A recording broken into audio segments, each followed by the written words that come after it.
बारिश वाली बहू याद है ना आपको? पति ने दिमाग लगाकर बारिश में भिगा तो दिया, लेकिन भीगने के बाद क्या हुआ? देखिए।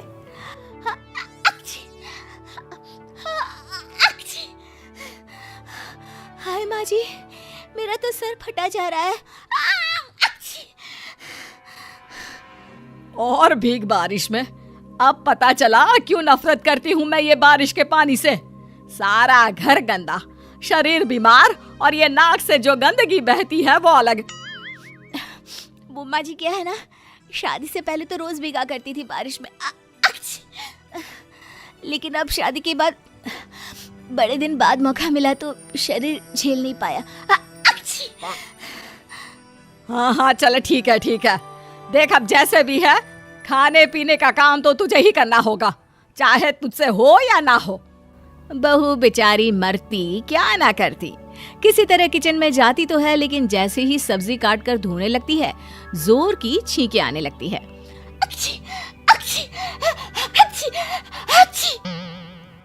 अरे देख, कहीं सब्जी में कीटाणु तो नहीं डाल दिए ना, फिर से धो। माँ जी, पानी बहुत ठंडा है, कैसे बार बार धो? जुकाम बढ़ जाएगा ना मेरा। सास जो कम कामचोर ना थी। या ले बहू कपड़ा, इसे मुंह में रख लेना जब छींका, लेकिन ध्यान रखना खाने में कुछ गिरे ना। बहू को गुस्सा तो बहुत आता है कि सास एक दिन झूठा ही सही, लेकिन ये नहीं बोल सकती कि बहू बस कर, रहने दे, तू आराम कर ले, मैं कर लूंगी काम। पति का फोन आता है। अरे यार, वो शाम को मेरे ऑफिस से कुछ लोग खाने पर आएंगे, कुछ ठीक ठाक सा बना लेना ना। लेकिन सुनिए, मेरी तबीयत खराब लग रही है, जुकाम भी बहुत ज्यादा हो गया है। एक काम करो, वो मेरी अलमारी में साइड में एक पिंक रंग की दवा होगी, खाओ और सो जाओ, शाम को बिल्कुल ठीक होकर उठोगी। वैसे तुम्हारी माँ कम नहीं है, बार बार कोई ना कोई ऐसा काम बता रही है जिससे मैं पानी में जाऊं और बीमार हो जाऊं। अरे ठीक है यार, तुम तो जब देखो तब माँ को कोसती रहती हो। शाम को कुछ अच्छा बना लेना, रखता हूँ फोन। बहू दवाई खाकर सो जाती है, लेकिन ये क्या, जैसे ही वो सोकर उठती है, सर्दी जुकाम और तेज हो जाता है, इतना कि उसकी आवाज ही बदल जाती है। माँ जी, इनके दफ्तर के कुछ लोग खाने में आ रहे हैं, लेकिन मुझे नहीं लग रहा कि मुझसे काम हो पाएगा। सास यहाँ वहाँ देखती, ऊपर नीचे इधर उधर। बहू फिर से उसी मर्दों जैसी आवाज में कहती है, क्या हो गया, क्या खोज रही है? चश्मा खो दिया है क्या आपने? अरे बहू, तू तो कुछ बोल नहीं रही है, फिर ये मर्दानिया आवाज कहाँ से आ रही है? मैं ही तो बोल रही हूँ। इन्होंने कोई दवाई बताई थी, उसके बाद से मेरी सर्दी खांसी और बढ़ गई, ऊपर से आवाज भी बदल गई, न जाने क्यों। अरे देख बहू, तू अपने ससुर की आवाज में बात करेगी तो ये मत सोचना कि मैं डर जाऊंगी। अरे क्या जरूरत थी ऊट पटांग दवाई खाने की, किसने कहा था? माँ जी, आपके बेटे ने ही कहा था। वैसे मैं साफ साफ बोल रही हूँ, मैं ऐसी हालत में खाना नहीं बना पाऊंगी, और वो भी मेहमानों के लिए तो बिल्कुल भी नहीं। अरे ठीक है, मैं खाना बना देती हूँ, लेकिन खाना टेबल पर तू ही लगाएगी, लोगों की प्लेट में भी तू ही डालेगी, ठीक है? बहू कमरे में चली जाती है। डिनर के वक्त सारे मेहमान आ जाते हैं और सास बहू को आवाज देती है, अरे आजा बहू, खाना लगा दे, सभी इंतजार कर रहे हैं खाने में। बहू, जिसकी नाक और सर दोनों लाल हो चुके हैं, वो किसी तरह रुमाल पकड़कर सबके सामने आती है। अरे भाभी जी, कैसी लाल हो रही हैं आप?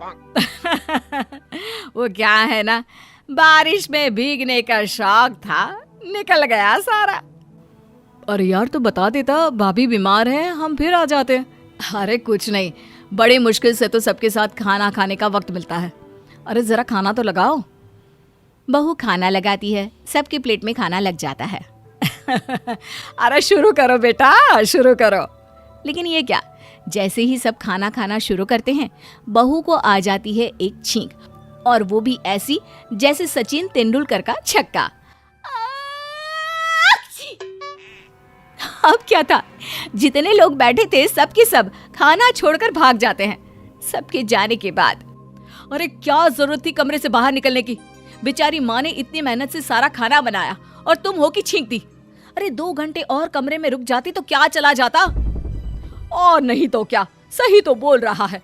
क्या जरूरत थी दिखावा करने की कि काम करती हो? अरे जहाँ इतना किया थोड़ा और कर देती मैं। बहू को सास की बात पर गुस्सा तो बहुत आता है, पर वो सोचती है कि अभी बात बढ़ाकर कोई फायदा नहीं। अगली सुबह फिर से, बहू क्या बात है, आज भगवान के सामने ज्योत नहीं जली? माँ जी आज ना मैं नहाई नहीं हूँ, जुकाम के कारण हिम्मत ही नहीं हुई। देख बहू, फिर बहाने शुरू हो गए। अरे जुकाम ना हुआ, तेरा सास भी कभी बहू का एपिसोड हो गया जो खत्म होने का नाम ही नहीं ले रहा। जा जाकर नहा और ज्योत जला, फिर खाना बना और खिला सबको। बहू क्या करती, सास की आज्ञा का पालन ना करके जीते जी मरना थोड़ी ना था। बहू नहाकर जैसे ही बाथरूम से बाहर निकलती है, जोर से चक्कर खाकर गिर जाती है। उसके बदन में कंपकपी होने लगती है और सर पर तेज बुखार। अरे ये बहू भी ना दिन भर तोड़ फोड़ करती रहती है। इसके बाप ने शादी में इतना सामान दिया भी नहीं जितना इसने तोड़ दिया। अरे क्या गिर गया, क्या तोड़ दिया? लेकिन बहू को होश होता तब तो जवाब देती। सास बड़बड़ाती कमरे में पहुंचती है। अरे मजाल है आजकल की बहुओं की कि सास की बात का जवाब भी दे। ना जी ना। लेकिन ये क्या, जैसे ही उसकी नजर पड़ती है बाथरूम के पास गीली बहू जो जमीन पर पड़ी है, तो उसके होश उड़ जाते हैं। सास बेटे को आवाज देती है, माँ इसे तो तेज बुखार है, मैंने मना किया था इसे नहाने को। हाँ ना बेटा, देख ले क्या जरूरत पड़ गई थी नहाने की। अरे ना नहाती एक दिन तो कौन से ब्रह्मा नाराज हो जाते। डॉक्टर के पास बहू को ले जाया जाता है, जहाँ डॉक्टर कहते हैं, देखिए इनकी तबीयत बहुत खराब है, मैं कुछ नहीं बोल सकता, आप लोग थोड़ा इंतजार करें। पति डॉक्टर के मुंह से ये बात सुनकर रोने लगता है। नहीं डॉक्टर, मेरी बीवी को कुछ ना हो, मैं तो जीते जी मर जाऊंगा। हाँ हाँ डॉक्टर बहू, मेरी बहू को बचा लो, ये सब मेरी ही गलती के कारण हुआ है। नहीं नहीं माँ, उसका बचपना है ये, तुम क्यों खुद को दोष दे रही हो? देखिए हम लोग पूरी कोशिश करेंगे, आप लोग बाहर जाइए। सास बाहर जाती है और भगवान के सामने खड़ी हो जाती है। हे भगवान, मुझे माफ कर दे। बेटा बहू पर काम करने का प्रेशर मैंने ही बनाया था। कल तेरे दोस्तों के सामने मैंने ही उसे कहा था कि खाना वो लगाएगी। आज भी वो तो नहाने जा ही नहीं रही थी, मैंने ही उसे जबरदस्ती भेजा नहाने को। मुझे माफ कर दे।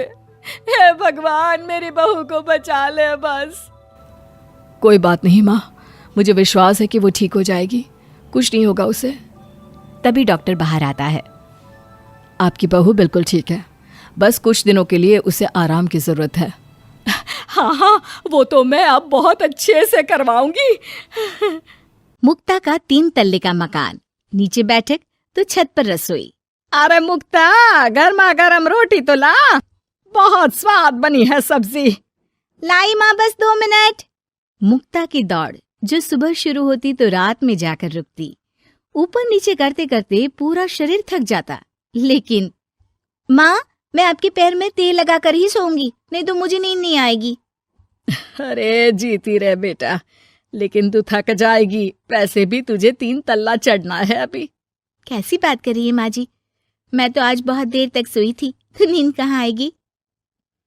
सास को कब नींद लग जाती पता ही नहीं चलता। अगले रोज, अरे मुक्ता, जरा सामने ठेले वाले से आलू तो ले आ, 5 किलो पापड़ बना देती हूँ। होली आ रही है, मेहमान आएंगे तो क्या कहेंगे कि इन लोगों के घर तो कुछ बना ही नहीं। माँ मैंने सब बना लिया है, आप चिंता मत करिए। होली वाले दिन दही बड़ा और पकौड़ों का इंतजाम भी कर लिया है मैंने। सास को लगता है जैसे उसे न जाने कितनी गुणी और अच्छी बहू मिल गई। एक दिन मुक्ता की बुआ सास उन लोगों के घर आती है। अरे भाभी, आपने तो हीरा बहू पाई है बिल्कुल, हर एक काम को ऐसे कर रही है जैसे कि रोबोट। एक हमारी है, 2 रोटी खिला दे तो गनीमत समझो।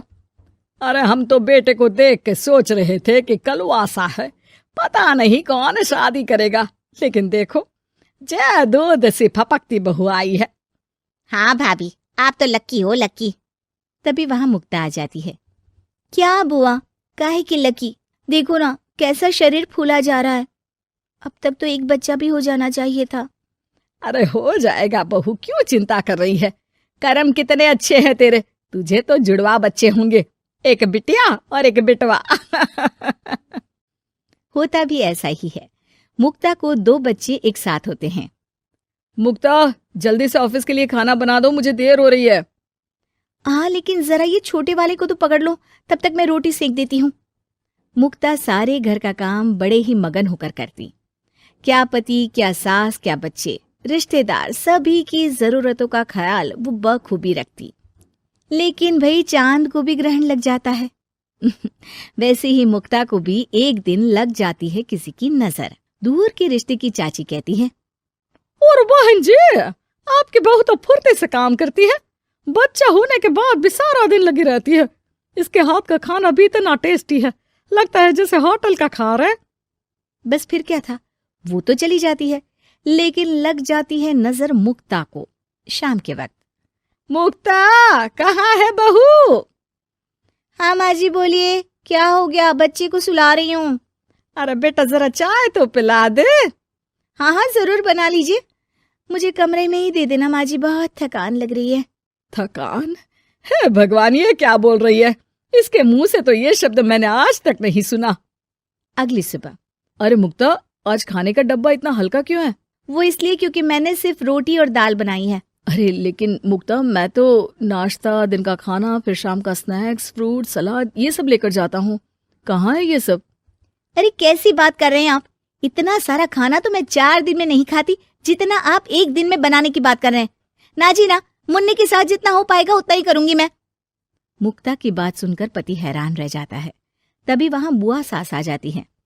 अरे मुक्ता, मेरे नाती का जन्मदिन है, भूल गई क्या? आज शाम को आना, और मुक्ता थोड़ा जल्दी आ जाना, मेरी बहू का हाथ बटा देना। किचन में वो तेरी तरह स्मार्ट तो है नहीं कि फट फटाक से काम कर ले। अरे बुआ, कैसी बात कर दी? फट फटाक से काम कैसे हो जाएगा? हम बहुएं हैं, रजनीकांत नहीं। बुआ देखो, आप काम के लिए पास के लल्लू हलवाई की बीवी को बुला लो, वो मदद कर देंगी। मैं तो नहीं आ पाऊंगी। बुआ सास को समझ में नहीं आता कि ये वो मुक्ता है जो 50 लोगों का खाना बनाकर भी चेहरे की चमक खोने नहीं देती थी। वही मुक्ता भी अपने कमरे में जाकर बिस्तर पर बैठ जाती है कि सास की आवाज आती है। मुक्ता, क्या हो गया बेटा? आज दोपहर के खाने की तैयारी नहीं करनी क्या? अरे माँ जी, अब नहीं होता मुझसे 3 तल्ले में ऊपर नीचे करना। आप लोग रसोई को ऊपर ही ले आओ। अरे पैरों में इतना दर्द होता है कि बता नहीं सकती। अरे लेकिन तू तो बोलती थी कि इससे तू फिट रहती है। अरे काहे के फिट माँ जी, हालत खराब हो रखी है। कौन ऐसा मकान बनवाता है कि जहाँ सोने का कमरा अमेरिका में है तो खाने का लंदन में? अरे रसोई बनानी है तो जाओ अफ्रीका। ना जी ना, मुझसे नहीं होगा इस घर का काम। मुक्ता की बदली हरकत किसी को समझ में नहीं आ रही थी। अरे ये मुक्ता को क्या हो गया है? मुझे तो लगता है इसकी माँ ने पट्टी पढ़ाई होगी। और ना जी ना, मुक्ता की माँ यानी मेरी समधन तो देवी है, देवी। वो तो अपनी बेटी को ऐसे संस्कार दे ही नहीं सकती। मुझे माजरा कुछ और ही लग रहा है। तभी वहां मुक्ता हाथ में प्लेट और सब्जी लेकर आ जाती है। माजरा? किस बात का माजरा? खैर माँ जी, जरा ये सब्जी तो काट दीजिए। और हाँ, इसके बाद मैं आटा यहीं दे जाऊंगी, गूंद देना। हाँ हाँ, तू एक काम कर बेटा, गैस चूल्हा भी यहीं दे दे, बना भी दूंगी। अच्छा ठीक है, शाम को इसका भी इंतजाम कर देती हूँ। ये बोलकर मुक्ता वहां से चली जाती है। हे भगवान, ये तो वो मुक्ता है ही नहीं। अरे एक बार तो मुझे याद है, मेरे जूते भी इसने मुझे अपने हाथ से पहनाए थे।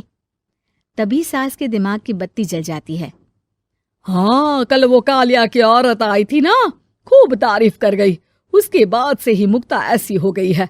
फिर तो पक्का मान लो कि तुम्हारी बहू को नजर लगी है। एक काम करो, ये लो राई का दाना, दूर से बहू के ऊपर राम का नाम लेकर फेंक कर आ जाओ। जो नजर लगी होगी यूं भाग जाएगी। फिर क्या, होता भी ऐसा ही है।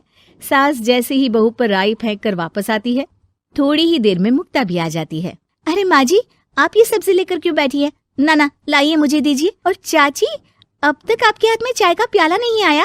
रुकिए, मैं अभी लेकर आई। मुक्ता के जाने के बाद सास चैन की सांस लेती है।